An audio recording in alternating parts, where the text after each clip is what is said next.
Maillot jaune, c'est qu'il est en retard dans ce chrono individuel de 18 km autour de Saint-Rémy-de-Provence. L'effort solitaire, ce n'est pas tout à fait sa spécialité. Il va laisser 1 minute 28 sur la ligne d'arrivée face au grand vainqueur de l'après-midi, l'anglais de la BMC, Stephen Cummings, vice-champion olympique de poursuite, qui en gagnant l'étape avec 4 secondes d'avance sur l'Autrichien Zeudel, s'empare du maillot jaune. C'était difficile avec un passage très technique. C'est un très bon temps de référence. En fait, j'aime bien ce type d'ascension avec une bonne pente. Demain, on va essayer de défendre le maillot jaune, mais on va d'abord savourer ce soir.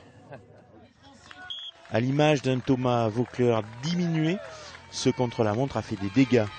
Avec le vent et la côte des Baux-de-Provence, les purs rouleurs ont été contestés par les grimpeurs. Sylvain Chavanel, le champion de France, prend une excellente 3e place en 24 minutes 37 secondes à 10 secondes de Cummings.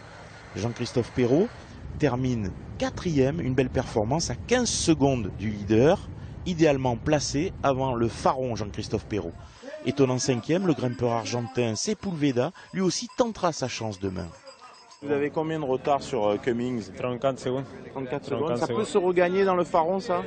Oui, je vais faire mon meilleur effort, mais c'est Perrault, il était devant moi, et un coureur de l'Autriche aussi. Mais bon, demain c'est une autre course. On n'oubliera pas la 3e victoire consécutive au sprint de l'Allemand John Degenkolb ce matin, dans la première demi-étape entre Lambesc et Saint-Rémy-de-Provence. 55 coureurs étaient encore dans la même seconde, mais ce contre-la-montre a totalement redistribué les cartes. Demain, la 5e étape entre Bandol et le Montfaron à Toulon via Grimaud s'annonce passionnante. 193 km à travers les morts, les cols de Taillude et Grattelou, avant l'ascension mythique du Mont